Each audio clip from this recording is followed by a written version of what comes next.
Greetings and welcome. I am Joffrey, and today I am joined by the Darkest Light and Vector Maximus. Dark being newly minted Prime Minister on the server. So glorious it is, yes. But today we're going to be discussing some more feedback changes that have been happening. Uh, However, we're doing it a little earlier than originally planned. So, let us get started, as people are going to be jump scared, I believe, because for once, Joffrey early, not late. So we're finally Didn't learning at how. them in the announcements. Gotta at. I didn't do that. Oh, I just posted the I image. know. No, Can't no, forget. no, no, no, They know. Spooky stream! Spook!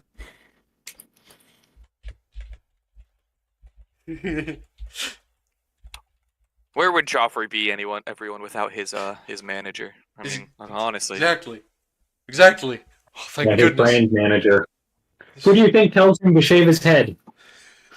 Exactly. If Dark wasn't here to tell me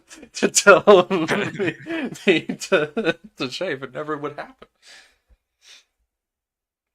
I mean, he wouldn't tell me that the hair looked bad until I got rid of it. So I did tell you to. I was one of the ones that told you should shave it all off. nope, he's lying. He didn't say it until afterwards. He was too nice.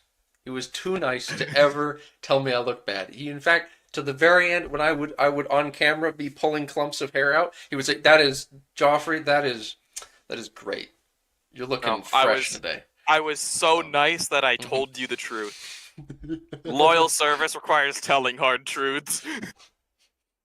What an honorable individual indeed. But today we're talking about estate power. And I punked the wrong way because it's the monitors are wrong. I swear I almost want to flip my screen in OBS around so that it faces the opposite direction. But then people get confused. Never mind.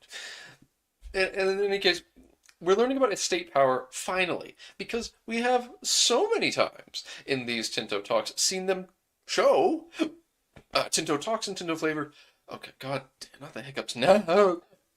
Oh. They show us privileges, and they're like, makes estates lightning bolt up, and it's like, that's great. What does that mean? It's like 50% estate lightning bolts, and it's like, that's power, but like 50%, because like the numbers were all so out of whack compared to what you expect in EU4. Because 50%, because everything in EU4 is on a scale of 0 to 100, but perhaps here it means something different. So let's take a look. The power of the estates is one of the most important aspects of the core game loops of Project Caesar. So much so that we had to rearrange what we show in the top bar of the UI. We added so you can easily see each estate's current power and satisfaction without having to go to a special screen. That's interesting. You can just see all of the estates at the top of your just UI while playing the game. And Goat is playing it, like he said. Command and Conquer Generals is on sale. Maybe if it's a good price. Maybe. The voice lines are funny. As a part of the gameplay loop, it's about breaking the power of the estates and strengthening the central state as you shape a modern nation based on the core power of the estates to how many pops. Basing the core power of the estates on how many pops they had made a gameplay where urbanizing and developing your country would weaken the central government. The main change is that the amount of pops of a certain estate impact their power, but also impact the crown power with the same base value. Before any privileges or laws give more power to the estates. This makes the relative power distribution between the estates feel logical, but weakening of the crown is due to the privileges granted. This further ties in with the advances increasing the crown power and the increase of absolutism in later ages.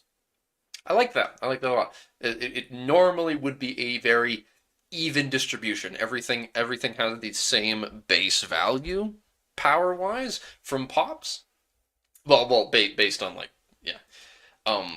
the crown versus the estates is normally an equivalent value, but since they have privileges, it makes them stronger. So theoretically, you want to get rid of this power, but perhaps it is useful early game. We shall read along. So we have an example here of the Umara power, which is a type of noble.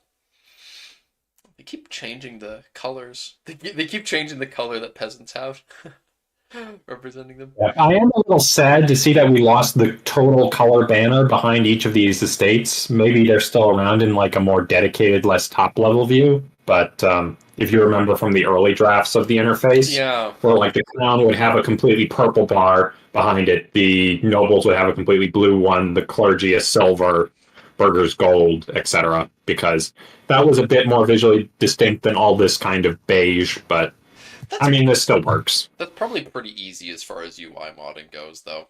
If someone wanted to do it, I have more in-depth things that I'm gonna need to do unreleased though. But unless I get the whole province map made beforehand. But the Umara power comes from their number of nobles. Wait, +5? Huh? These numbers don't make sense to me. Oh, So this power is based on the number of nobles. That's what produces the base power, and then that's modified by all the various estate privileges. and you see what I only just clicked, what only just clicked in my head is that the power they're talking about is not a percentage of the estate's power reaching some arbitrary threshold of it is at 100 power. Now they're too powerful. It is insane. It's the percentage of power in the whole state. Which is so much better. That is it's so simple. It's so obvious. It's so simple and obvious, yet I never considered that. But it's perfect. Oh, it shows you how many people belong to each estate next to them. Oh, that's so good. People complain about the UI, but it's like, when the thing we're complaining about with the UI is that it would be nice if the whole banner for each of these was the color of the estate, then they're cooking, in my opinion. So, in this case, the only percentage of 0 to 100 that you're dealing with the estates is... Oh, I need to refresh the page. It's not showing me that it's stream chat, and I'm sure people have been typing by now, seeing as there's like 7 odd people watching. Maybe not, actually. I'm not sure yet. It hasn't loaded. In any case, instead you're worrying about percentage out of 100 of the estate's happiness. And it shows you the equilibrium at a glance, too. It's so good. So good. So... but yes, 16%. Even until, Vector, you explained to me what this percentage is, I was still staring at this image and thinking, oh, the crown has 16 out of 100 power. It's just, like as if all the estates have their own just like sliding bar of 0 to 100 that each of them are on. Instead of it being pieces of the pie. You could have an estate pie chart. There better be a pie chart somewhere, because I love how horrible pie charts are. I want to be able to look at one and it is just... A pie chart, not a box chart, please. Nope. I know theoretically they are supposed to be easier to read. I do not like them as much. Beautiful. Yes, exactly. The pie chart is beautiful. I can see you guys now, yes. Why am I twitching? Well, why shouldn't I be? I'm just tweaking out right now. I'm so happy. He's not Twitch, he's YouTubing. Oh, yes, true. I was there 3,000 years ago when Joffrey still had hair. All the people who have been around long enough to remember the Joffrey depression arc during the fucking who the fuck is calling? Private number from Calgary. I don't fucking care. Stop. When I had hair and we were doing the Saving Rome Survival series. That was quite the time. It feels like an eternity ago. And Dark and I haven't done anything like that since. So hard to find good challenge runs like that are fun. Yeah. If you could even describe that as fun. I'd say it Fun was about start. 35% fun. At the end, when Attila was just fucking waste of time. It's too easy. We just beat him, and then there was no challenge. Yes, but then he suddenly teleported in to like Augsburg, and then I still beat him. I thought he'd be coming at us with like 10 armies each, but then he just walks up with like one army and gets killed. Anyway, back to the dev diary. Yeah. Estate power of the Umar is above 25%, which means that the maximum tax goes down for the nobles, but your military tactics goes up. So Because somehow the nobles being important means that they actually learn how to fight. I'm not sure I agree with this, but I get why, from a gameplay perspective, they did it. So that you get some sort of benefit to powerful nobles, even though they're a bunch of leeches. Yeah, it's a honestly seems to be the case. Like the point is that having bad control is almost exclusively negative, because having more control helps the estates as well as you, and when it helps enrich the estates too, they will still build stuff, even if that stuff isn't always useful. With the only positive of low control being that you'll get more mercs that you can recruit for this. What the fuck is my nose so itchy? But here, yes. It appears that when when any given estate has above 25% influence, it gives you a scaling bonus and penalty associated with it. However, no one else in the entire country has over 25%. The tribes really don't, which is funny. The tribes have 0%, even though there are 231,000 of them. And that's because they've got no privileges, I guess.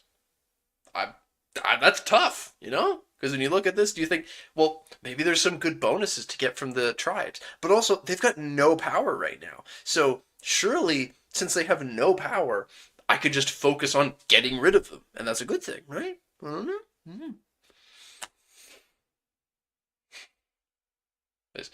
know. Lots of different modifiers that give... Uh-oh. I see a name. I see a name that gives me trauma. Primacy of nobility. Uh-oh. What, Uh-oh. what does that do, Johan? What does primacy of nobility do, and does it have anything to do with you generating extra swords each month? Please, no? Sword. It's just like, oh yeah, primacy of nobility. It gives you one extra sword every month. You get one free armament generated in your capital every month. Don't know what the in command means, but that's presumably. I assume that means leading your military maybe as a cabinet or as a general. Yeah. Yeah. It's a general or cabinet member. You'll see it when you see the crown power one. You'll see that since the heirs and they gain power. All right then. All right. Oh, is that so? Yeah. Let's see. It's just a cost of a few hundred stability to a few hundred stability. It's just a cost of a few hundred stability to remove all those privileges, and maybe not give that noble with the insane stats command over the army, and go more plutocratic, and then we can reduce their power below 30%. What the plus 0.17 military tactics is good. I don't know how good that is. That doesn't sound very good. Maybe it is good. Maybe it is. As characters all have an estate they belong to, it's now also added in that giving characters command of armies or navies or a place in the cabinet increases the power of the estate they belong to. A total of 25% for armies, 25% from navies, and 25% from cabinet positions can be added. connected to this, the direct family of the ruler is now always considered to be part of the crown estate. I wanted to know that. Okay, because we've seen images of members of the royal family before, and they've always been listed as nobles. And that really is like, I mean, I get it, but like, I was confused why that wasn't listed as like members of like the crown estate. I thought that would be different. And now it is, with feedback. They have changed it so that the royal family is in fact members of the crown estate. So, even if you have some members of your family that are really shit, it might be beneficial to give some of your, give nepotism a try. Because if you engage in a little bit of nepotism, it'll increase the power of the crown. And that's a all-around positive thing, I should say. High legitimacy gives you more power. Traditional distribution is most likely a societal value. A crown prince in the cabinet for plus 12.5%. So you add another cabinet member from your family, and that'll bring you up to the maximum amount you could get.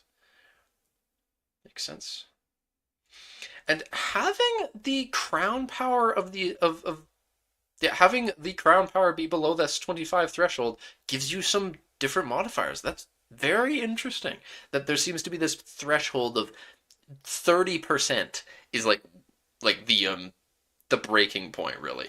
But here it's like properly at 25, you good for the estate if it's above, bad for the estate if it's below. So here, crown doesn't have much power, all things considered. They're a full 10% power below getting rid of some of these penalties. These are not great. So you get scaling modifiers depending on how low the crown power is. And these are not good. These are not good at all. Estate satisfaction from destroying estate buildings goes down as well. That's interesting. And efficiency of the cabinet's one of the worst ones for sure. That is bad. You want that to be high. Parliament. When it comes to the Parliament, we keep adding new agendas and issues from feedback and internal testing. But some important changes that come from you guys include the following. Yes, lovely, lovely. We added the Dutch-style Parliament with only nobles and burghers. Yes, more types.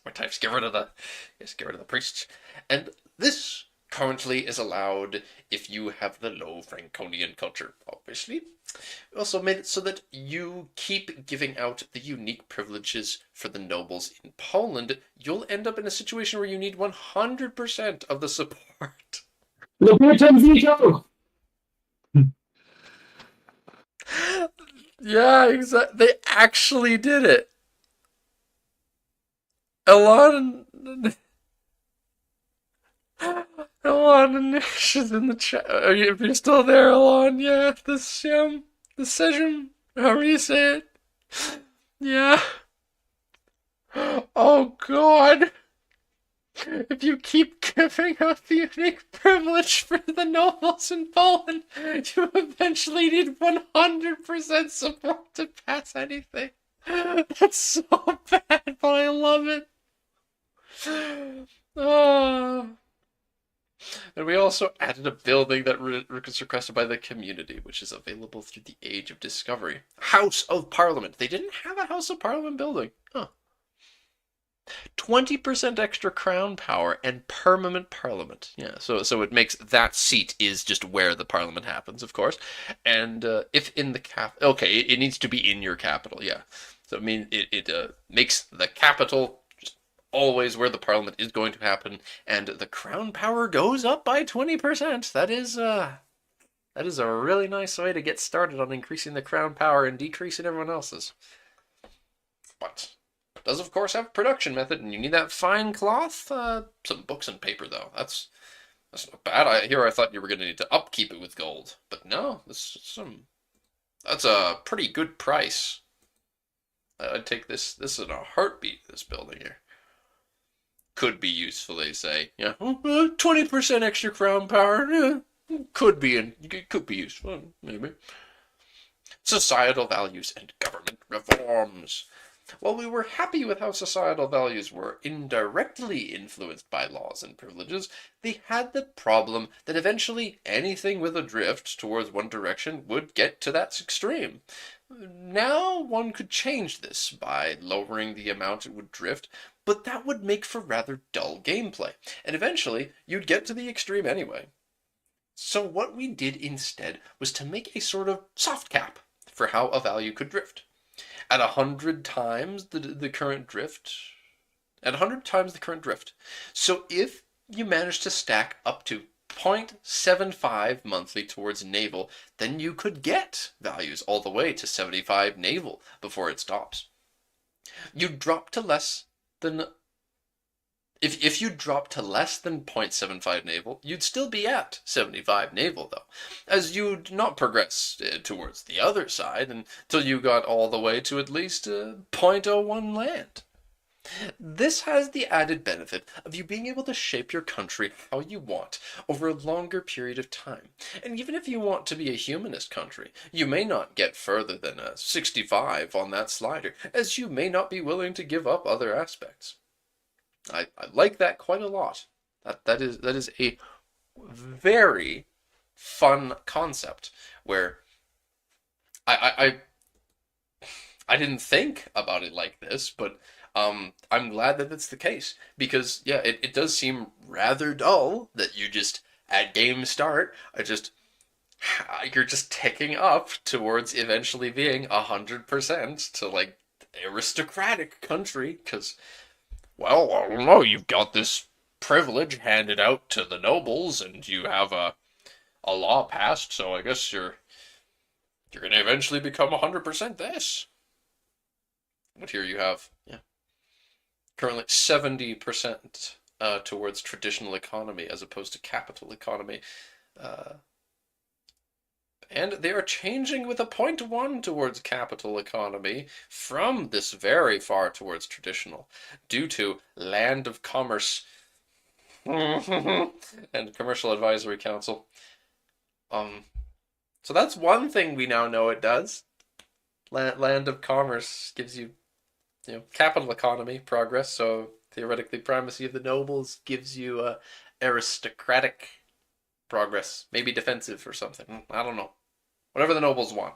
Probably aristocratic or decentralized. If we increase our trade income, we can push it even further. Trade income versus tax base. Oh! I didn't even notice. Oh! They actually have... That's the more of how good EU5 is at having dynamic gameplay elements affect your country further. The amount of trade income you have compared to your tax base income just makes you more progress towards being a capital economy if you have a lot. That makes a lot of sense.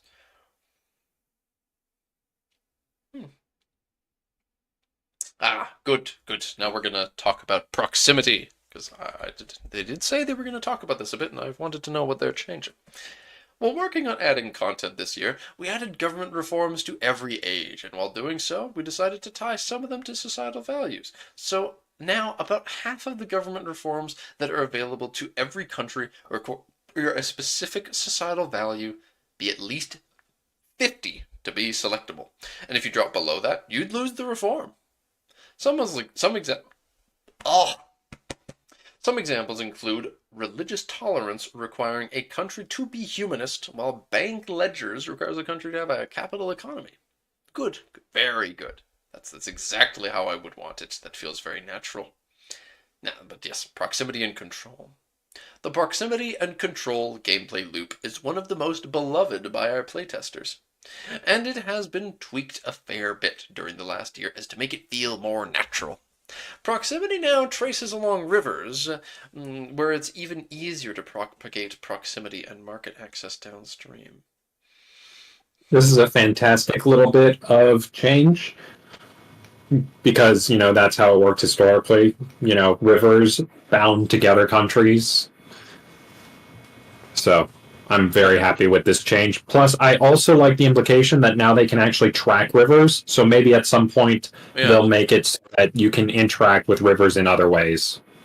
Yeah. Yeah. I mean, Unfortunately, the fools made a typo. They put go wind instead of going. The fools! no. Going downstream along her. It's all ruined. Someone tell them. Stop them. The code's broke. It's all ruined. Johan has failed us for the last time. I do love that someone took this screenshot though and didn't notice it. That's great. Yeah. But maybe they did and just didn't change the loc beforehand. I don't know, it's not like it matters. But this is very interesting indeed. Oh yeah, the development helps as well, which is also interesting. But distant costs, because we already knew. I was under the impression that rivers helped. I did not know that they didn't do anything. But yeah, now the fact that they say distance cost to capital going downstream along a river, so downstream too. It specifies that. Huh. Yeah, in the comments they do ask, will control propagate upstream as well? And they said yes, but it does it more effectively downstream, which is really interesting. Because not only are they tracking rivers, they're tracking the direction the river flows. That's so good. Sheesh. Hmm.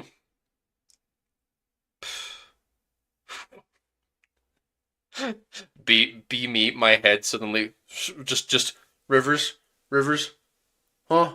How rivers work on the map, Rivers and then all have a greater impact. So something to keep in mind when we're designing yeah, geography. yes.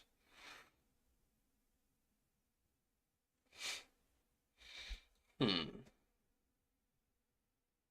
Well, I guess whoever I end up putting at the western edge of the Morin cities is going to be the most important one then, because they'll be the one who's upstream from all the rest. Oh wait, no. What? It should be which direction? So like the capital being upstream is what you'd want, right? Yes. Because Yes. you want to go Because downstream from the capital. Yes. Because the proximity is calculating distance traveled from the capital to get news there. Yep. Okay.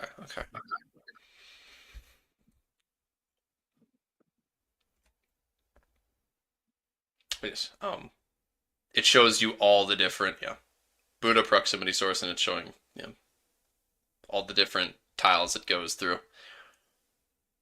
From Salt to Kalaska.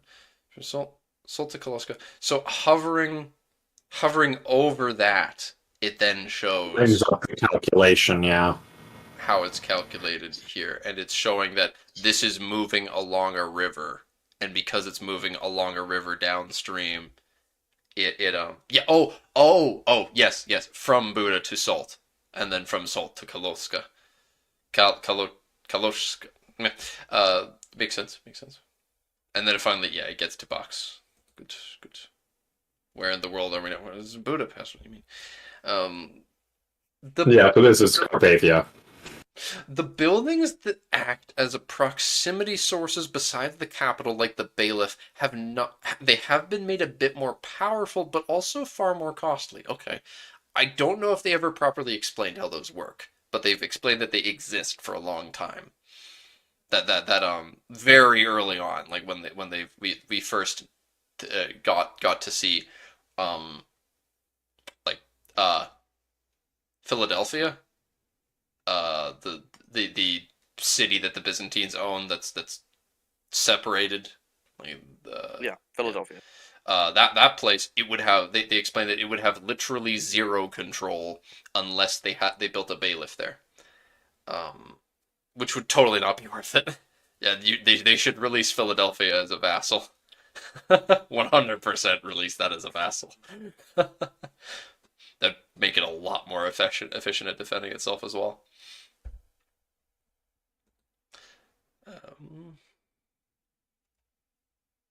Yeah, well, I'm curious how it becomes more costly and shit. What did they do? But we won't see that yet, I guess. We also changed how roads are built. Okay. Slowing them down by 50% as default, and rugged terrain like mountains make road building far slower. Guess the rest of the I team. mentioned that slowing them down is not the control gain that they propagate, but the building speed here, because I was Yes. initially a little confused on my first read. Yeah, they definitely, yeah, I mean, building the roads takes longer. I really hope that there is that as you get later into the game, there's more advances that speed up road building, though, because I think that would be a really good way to, symbolize the progression. I'm having memories of being in junior high, learning about the CPR, the Canadian Pacific Railway, being made and blowing holes in mountains. You didn't have that sort of technology, yeah. At this point in time, yeah. If you want to build if you, I mean, of course, you literally couldn't do any of that. But I mean, like, you're building a road through the mountains. We're talking, yeah, you got to like hack at the side of a mountain ledge. Praise be the almighty dynamite. Maybe we could. It would be nice if, like, you could tie, like road building speed to like a modifier that you could change, because then you could apply that to races. You get like racial bonus or malice to road building speed. Dwarves build them faster or something like that. It would be the dwarves and rock boys would build the roads faster than people. Probably the rock dudes. The rock dudes are like hands on. The dwarves are big think. Dwarves get big tech good. The rock dudes build shit Makes cheaper and sense. faster. And then, of course, there's also those Magitech trains we were talking about. Yeah. Eventually, the dudes in the East are gonna figure out how that works. Or, yeah, one day a minecart will run itself. The dude who's gonna die at like game start. But one day, the minecarts will run themselves. Mark my words, children. We have made great leaps and bounds in the development of Runecraft in the last millennia, but we shall go even farther yet. We also tweaked how maritime presence worked, with adding a decay to the current value so that unless you invest in naval infrastructure and for a navy, your control propagation over coastal zones is limited. I thought there already was a decay. Oh no, it wasn't that there was a decay, it's that it goes down due to things happening. But now there is a natural decay as well. That's good. There are things that will cause it. Which makes sense, because if you don't have an active, navy enforcing your presence there, I mean, there's some little residual influence from just, okay, there's civilian ships and trade going on through your ports and stuff like that, and so there's some low-level influence, but if you don't actually have a fleet out patrolling, it's not super under control. And that is perfectly represented here by the fact that they say, yep, first navy, there's no navy here. Or either that or whatever the first navy is just nothing. It's like a cog or some shit. But it just got sunk by the French or something. But they list all of these settlements, presumably because each of these settlements have a port of some sort. Maybe they don't.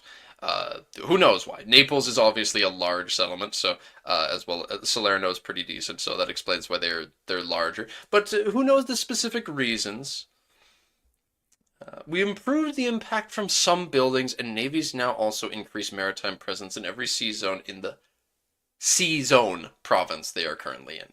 There is also a objective you can assign to navies to patrol any area or province that you want it. And it will move around, increasing your maritime presence. Yes, very, very good. And you have the decay that will eat away at your progress unless you have really good ports, presumably. I'm sure there is also a point boats, in. I imagine. I imagine boats also add to it.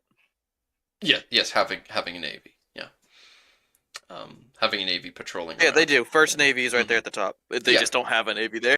They're saying that here that you can assign a navy to patrol So you can assign it to patrol like an entire sea like region.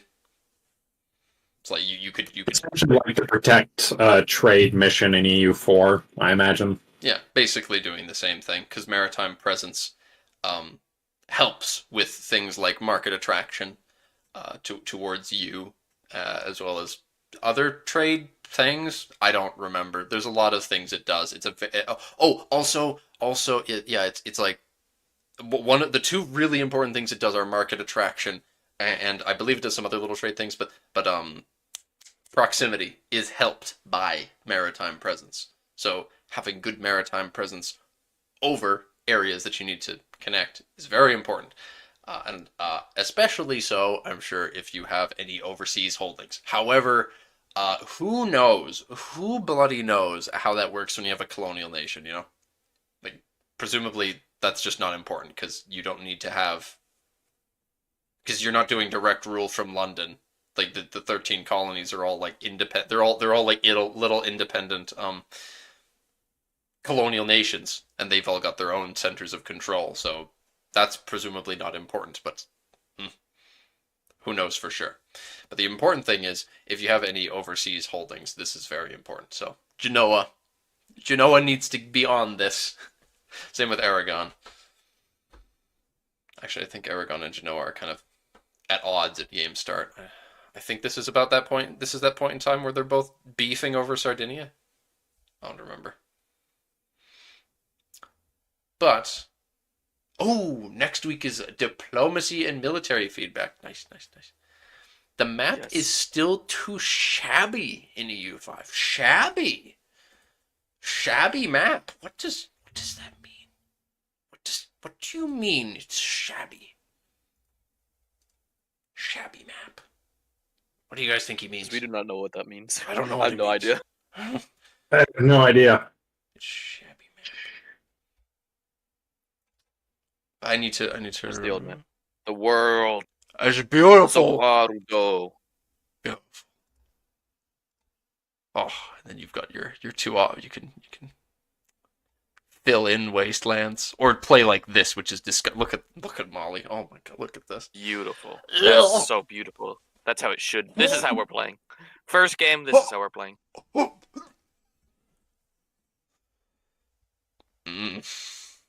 That ain't it, Chief. Too congested. Congested.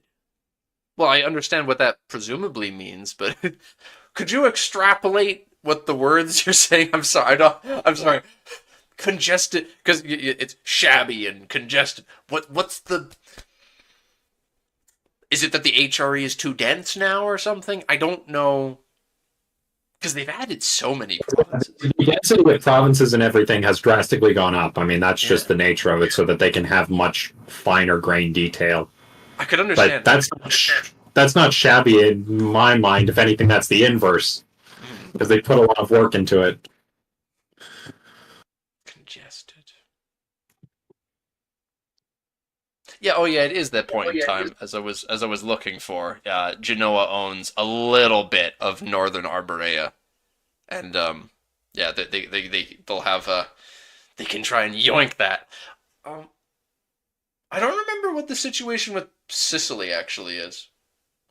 But yeah, because Naples is Anjou. Naples and Hungary are both Anjous. I believe the Kingdom of Sicily starts as an Aragonese subject. Yeah, I think it is. It's a vassal of Aragon. For me, it's the incontested namespace. Some are huge, while others inconsistent. Well, if you're looking at this map, it's because this was stitched together from a bunch of different maps. So no, this is the official one. Oh, is it? Yes. Yeah, I don't know why Yuan isn't showing up though. That's true. That's what I don't get. Yuan and Japan aren't showing up when they should. Yuan and Japan aren't showing up. None of the ones in the East are showing up. I don't know what the deal is with that. On Tibet, where it sort of like faded out. Yeah, Like I said, I feel like this was a stitched together map or something. Yeah, I'm not sure what's going on with that, but I would not take this as. Gosh, I'm really echoing on you today, Vector. This I would not take this image, if this is what you're referring to, as so as such a gospel for how it would look, especially since this is zoomed out to the max. If it's like CK2 or CK3, but this isn't a CK game. Yeah, this is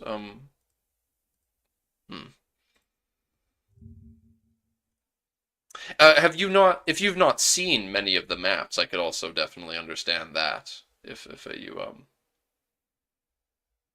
grab a Grab one of the regional maps. Yeah, grab a random map, like even Central America is always a fun one. The Maghreb feedback, we get to see what they did to. Yeah, they've done this thing where the yeah, you can have your name go over top of vassals. So you have the Hafsid Sultanate of Tunis goes over top, and then it gets shortened to just Tunis if you're using the non-filling in wastelands map. Oh, regardless, yeah, because these are exclaves. Yeah, regardless. How the game They've feels. they've got short, and they have abbreviated. So Hafsid Sultan of Tunis is the full, Tunis is the short, and then probably like Tune is the abbreviation or something like that. Morocco's the good example of that here because you have more. Yeah. More Morocco, Marinid Sultan of Morocco. How the game feels just like a visual perspective. I think that the game, I would compare the visual style of this to.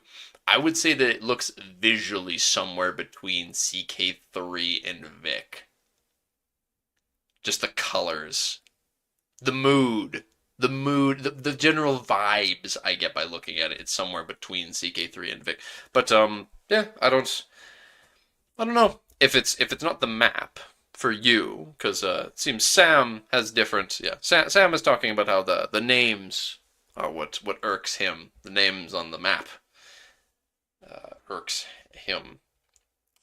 But I don't know. I quite like the way that they've got the names showing up in different locations, such as, yes, you have Morocco listed here. I think all of this works quite well for me, name wise.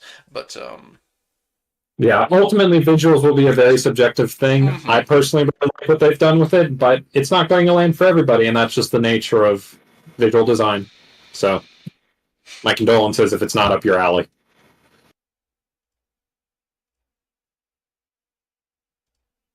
I think what the only real thing when it comes to Central America, I think that they should work on is just the colors of the different tags here, because you can tell which ones they thought about and which ones were just RGB generated in like a certain spectrum. Because so many of these are just like obviously just random RGB codes they made within a certain spectrum Pastel. of each other. Yeah, it's just like change the RGB by one. You know, yeah, it's all very clearly yoinked. And then the other, you have a lot of the bigger ones and some smaller ones, like obviously around like Texcoco. And you see some other ones that stand out. But you know, this is why this is why they're showing it. It's still always, and I keep repeating, it's still always at least half a year away. It's still more than half a year away until they announce it, because once they announce it, then it's probably coming out in half a year. Because that's usually how they do it. But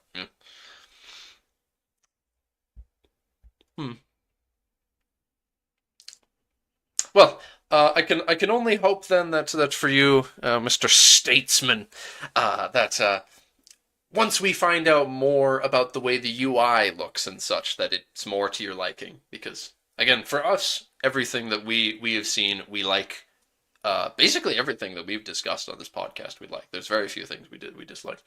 So I hope that for you, either any changes they make or what we see later on ends up being more to your liking. But in the end, yes, not everything fits for everyone. We can skim through some of these dev responses as well before we get to sidelines. And I end up accidentally ending the stream before we do that. Because otherwise there will be comments saying, Joff, you didn't read it. You didn't do it. And Sam will be the one to do it. It'll be Sam. He'll be mad. I don't know. There's a couple people like, my nose is so... My nose! Leave me alone, nose! Alright. No changes... No quantum computers on the market. Yep, they're not changing the peace system. Yeah, it's... Yeah, I don't know. Here's what it... Oh, Old Sealand! Old Sealand commented. What if I want to strengthen certain estates' power? Oh. Max privilege for one and increase their numbers. Yeah, you could technically get one estate to be 100% power. Yeah. This is a strategy you can employ in CK3 when you have too many male offspring, you have Gavelkin, and there's a plague nearby.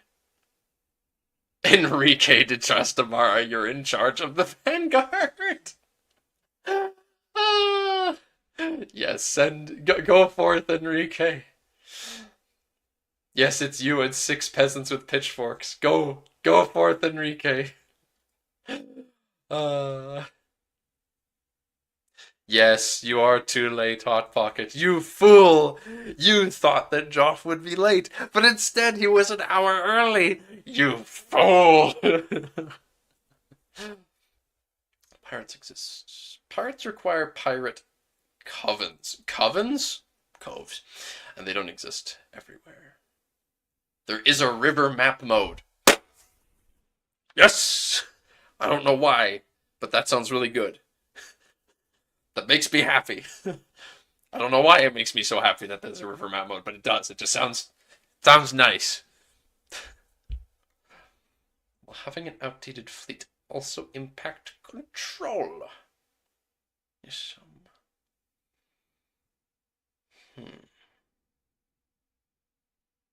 You immediately lose any privileges you've handed out that require over 50%. Good. How will you build roads again? More like railroads in Hearts of Iron. Well, I don't fucking know how Hearts of Iron roads get made. Dark, help. Dark!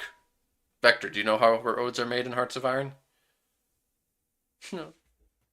You select the provinces that the rails run between, I believe, and then it's just kind of an automated thing that runs in the background using civilian factories. So click cap. So in this case, it's like for EU5, click capital, click place you want road to, and then go. Yeah, and then you can probably click to adjust, kind of, if you want it to run, say you want to run a road from Stockholm to Lubeck or something, you can direct it to go through Oslo first before going to Copenhagen and then going down to Lubeck perhaps or something similar, but you're not going to be like literally just drawing it on the map. It'll auto-populate.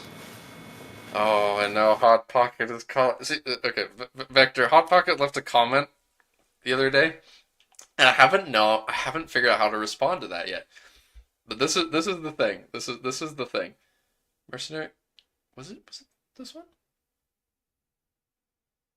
Or are you looking for Scotland, since they're the only one I know that starts in a civil war? Yep. He made a comment about this. No, it wasn't that. Yeah, it was Scotland. Of course, it was the Scotland flavor then. Maps, flavors underneath. Yeah, okay. So yeah, he left me a comment asking about this, and I just don't know what to say, because. So for those who see the VOD or don't read the chat in the end, the point being discussed here is they have explained that when you lose a civil war, you have the option to just click and play as a you can choose to play as the victor, so you aren't gamed over. So I'm assuming the question is, why don't you start as the one you want to win, or the side you want to lose, and then surrender? And I can't remember where specifically. I swear that they had a specific spot where they talked about it, but I didn't see it. I believe Johan addresses it in a comment. Maybe that's But what I I'm imagine it's that essentially capitulating to the rebels might give you a bigger negative modifier, but otherwise, I think it's a valid game strategy, if that's what the question was. Committed to the outcome of civil war is not an instant game, and if while playing as Scotland you lose to Balliol, an event will pop up so you can decide to continue playing with them or not. That's up to the player. This would be the result. Yeah. Because you never lose like EU4 if you lose, because that's like what happens in EU4, is it not? You can just choose to lose to pretender rebels.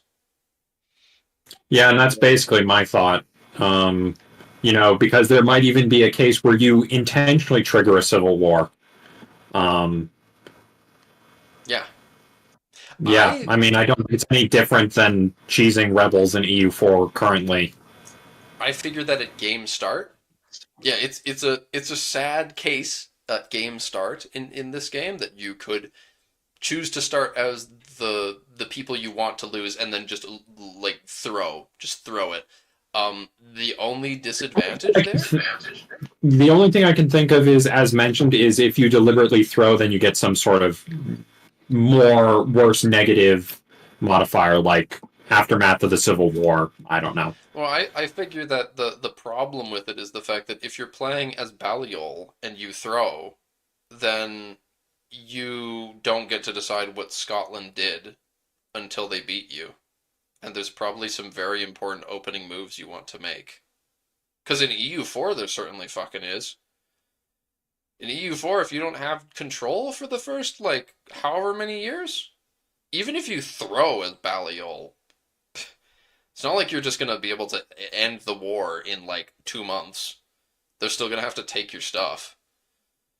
It's like you just disband all your men and, like, pay as little as possible for your force. They're still going to have to take your stuff. So it's not going to just easily, just instantly happen. So it's going to be time that you're not playing as them. And you know what? That means you're probably going to miss the event if you're playing as Balliol because you want to just throw. You're going to miss the event that you get up here where like you'll miss the aftermath of Halidon Hill event. We don't know exactly what these options are. You won't get to decide these. And you won't get to do the King's Education. So the King of Scotland, the character you're gonna be playing, is gonna randomly choose his culture. He might become French. Do you want to leave that up to chance? Not likely. So instead, the only the only really viable thing to do then, because you can't just like let Scotland randomly decide these events without you. So you'd only that in that case you'd want to throw as Scotland so that Balliol can win, because Balliol would probably be a harder game anyway. In that case, it's just a case of you didn't get to do any of the opening moves of Balliol, and you're gonna have to suffer with that while the AI conquers you, which will be even harder because that means you're gonna have to wait for the AI to successfully siege all of your mountain shit.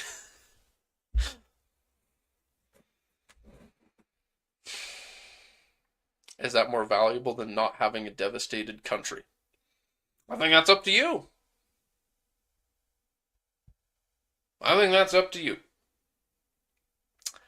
And I think this whole argument is only even really valid for the beginning of the game.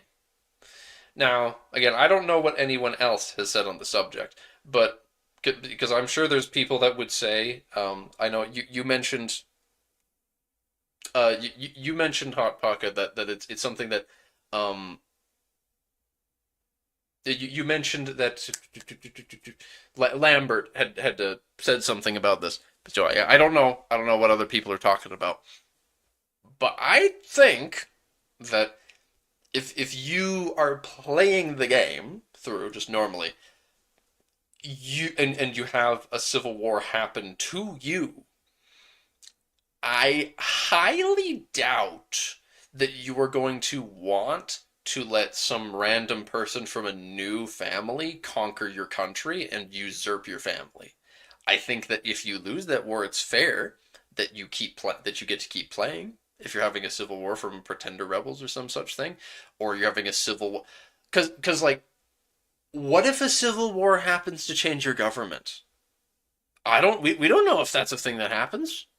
Who's to say there isn't like a plutocratic revolt? So the merchants want to take, the burghers want in charge. What if there's the military, the soldiers revolt? There's a stratocracy, and it's like stratocratic civil war. The military, like Prussia or some shit, some country with a big military. The Janissaries revolt, anything like that. You know, you shouldn't lose the game if you lose to those. What if you want that civil war to happen? So that you can adopt this new government type through fire and sword. That sort of thing, yeah? What if the pretender has purple admin? Well, then you let him win. Then you let him win. Unless he's old, then you let him win, because I want that purple admin. I'm going to play with you on that one. Then you let him win. But you do that in EU4 too. You do that in EU4 anyway. And as Vector said, at the end of the day, why not just make, if someone successfully coups the country, they successfully, not coup, if they successfully take over, civil war wins, the offensive party wins the civil war and supplants the government, makes some problems, as he's saying, give it some negatives. That's all you need. And I don't even, you barely even need that. I'm sure that they, I bet they would. I bet they would do that. This isn't CK3. You're not tied to a dynasty, so it doesn't matter if the king's family changes. So Dark, what the topic in question is specifically the fact that I know the topic. Okay. Is that you disappeared and I didn't know when you came back. Oh no, I've been here. But yeah, I don't see it being that big of a problem since it's not CK3. The dynasty of the king isn't that important. You're more focused on the country than the family. Well, the question's not about that specifically. It's about how you can just throw a civil war as the. Oh, I know, and that, I don't think it's a big issue at all.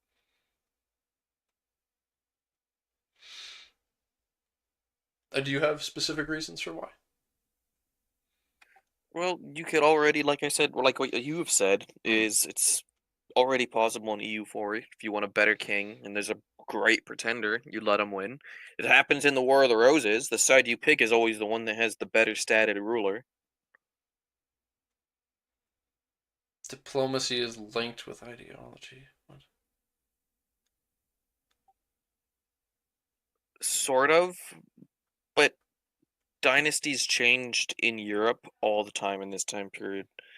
You had the Plantagenets into the Lancasters, into the Yorks, back into the Tudors, and then the Stuarts, and then I don't remember what the name of the family for Hanover was, but still, it changed all the time. Yeah, I definitely don't think that you should be Hanover game. was literally just of Hanover or the Hanoverians. Yeah. Definitely don't think you should be game overed for having that happen. Having your dynasty be replaced. Of course, it would be a little ridiculous. But or if it gets supplanted with a new government, and a new government type show, theocratic revolt. I don't bloody know. Peasant revolt. Now you're playing as peasant republic Britain. Why not? I don't care. But the problem is specifically the fact that you can just choose to lose, and I don't think that there's any way that you can just make that just erased. I don't think there's any way that you can erase the fact that you can choose to do that, other than Just like how they do it in EU4. If you pick the War of the Roses, you pick one side and then you deliberately lose and let rebels break you for the other, you lose stability and prestige. Yeah, other than stuff like that, because if you have one party, if you have a party usurp the other, there should be penalties, and I'm sure there will be that they haven't specifically described, but there's no way in the specific case of playing Scotland that you can counter the fact that you could just start as Balliol and then choose to lose. The only thing I have to say to that is the fact that you wouldn't want to start as Balliol and choose to lose to make it easier for Scotland, because then you're missing out on all of Scotland's early game decision, all of Scotland's like first year, all the decisions and events that they're doing at the beginning of the game. And that's why we're looking at the King's Education right now, because if you're not playing Scotland at the start of the game, then your dynasty might just become French, and then, well, the fuck. Let's restart.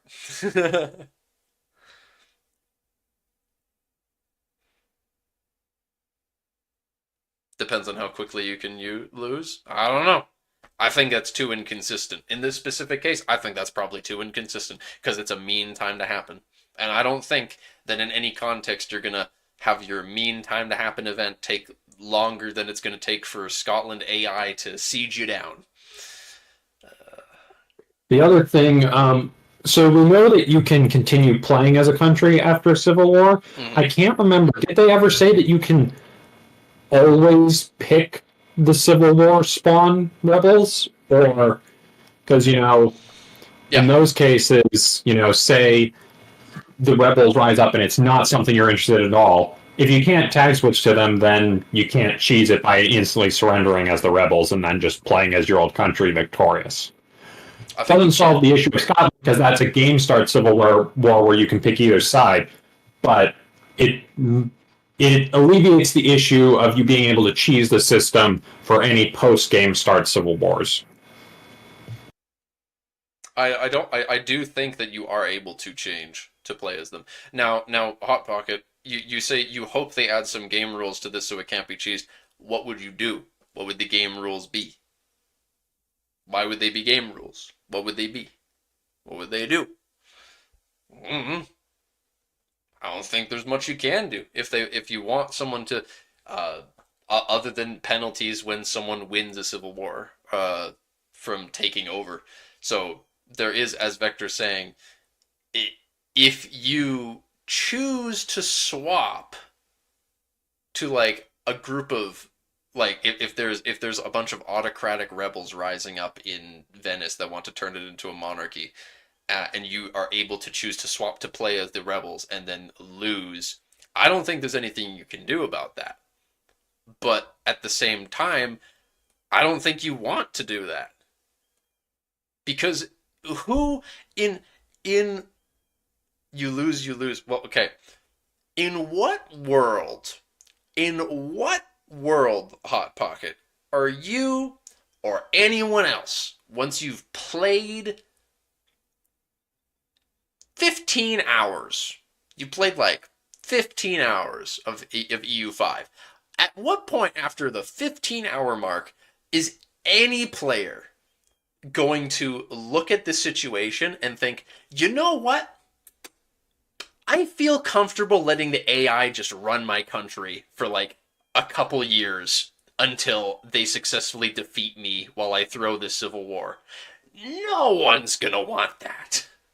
Not any time after you're even remotely competent in the game, because you and I both know that as soon as you are mid-game and you're like, I'm just gonna go tag switch over, cause okay, the peasants are revolting, tag switch over to the peasant revolt now, and then throw the war. In what world are you gonna, in the mid-game, you're playing like 1500s, and you're at this point like, you're playing as France, and the peasants have risen up, and you own like half of Spain, and you're going down into Italy. You've got Alsace-Lorraine. You're probably conquering Britain too. And at this point, you're sitting there, and you're like, I think it's a good call for me to go swap to the other half of my country right now. And like, while France AI decides to hand out like a million different privileges to the nobles that you have spent the last century getting rid of. That's my long ranted way of saying that. Restarted a million Byzantium runs in Mayo and taxes. Lose. It's fair, right? Unless you can lose the throw war in a short amount of time. I have wounded you. I am attacking you personally. You fool! You buffoon! Hot Pocket. What kind of name is Hot Pocket Pylord anyway? You haven't. I don't like Hot Pockets. I think they're quite disgusting. I'll have you know. Yeah, it's lava on one side, ice on the other. It is. I mean, I've never actually eaten one because they look disgusting, but I've touched them. Ugh. I'm due to the stool. Fuck you. Fuck you, man. You're the stool. But yeah, I mean, if you and I can't agree, that's fine. I feel like it's okay because of the things I've explained. And if you want to have the game stick up a big old red sign in your face that says "You fucking lose, you failed, you lost," so then maybe there'll be a game rule for it. Who knows? Otherwise, I'm sure you can download a mod. But I'm on the right side of history. I'll just say that. Thanks for your insight. I appreciate. I appreciate you for giving me the thanks, Obama. This is the highest honor I can give you. Obama? What else was there to say? Why not have societal values decay to 0 instead of getting stuck when we last have them? Yeah. I mean, it would probably be a bad system if they decayed to 0. Yeah, both ways downstream is better, as I Victor think said. that's what it started with. You stick with your guns with control and proximity being hard to manage. Yeah, it won't change. Good. They should be difficult. That's like one of the main things you want to do gameplay loop-wise over the course of the game. How does estate power work when the buildings... They give local estate power. Yeah, they give the estates power. Yeah, simple as. If you get a society value low enough that you lose a specific resource, yeah, it's just gone. Going should be going. Yep. Is there any advantage to being in the middle of societal values? Yeah, you don't get the penalty. Yeah, as you go, the modifiers scale for better benefits and worse penalties. So, yeah. Obama. Soda. Thank you, Dark.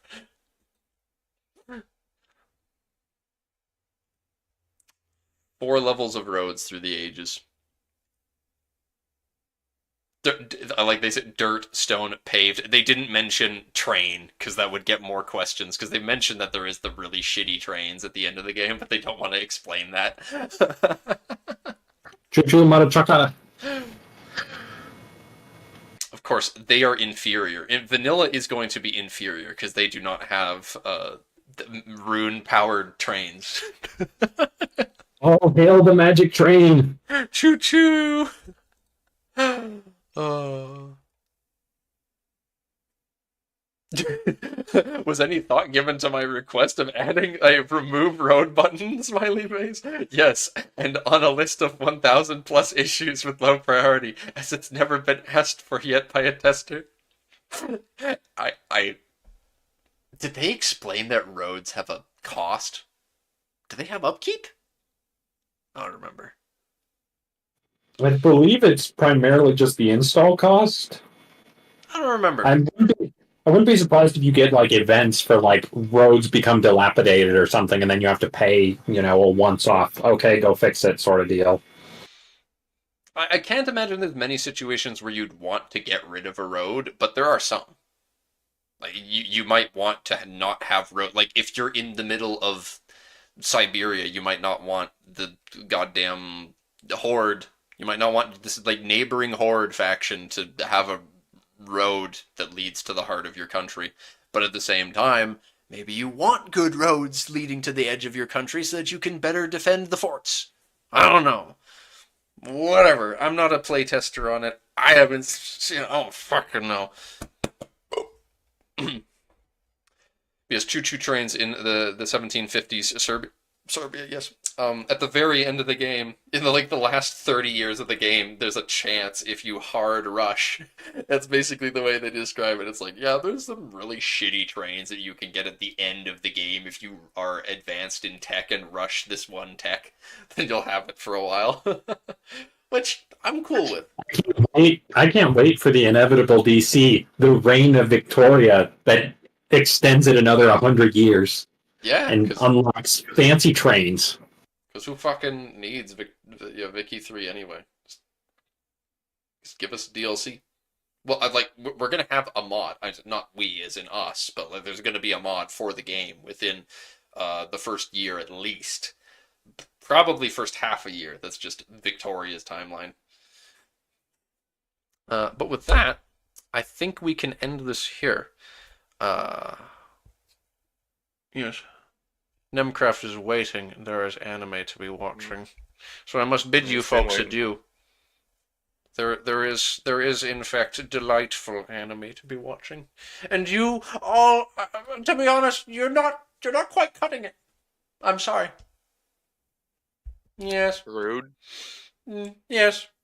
Perhaps Yeah, honestly, I am Hot a Pocket, weeb. good, Maybe. good on you. He is a weeb. Maybe I am. Go to your cat boys. Perhaps I will. I mean, it is ReZero. There is one. There is a cat boy in that show, yes. Bye!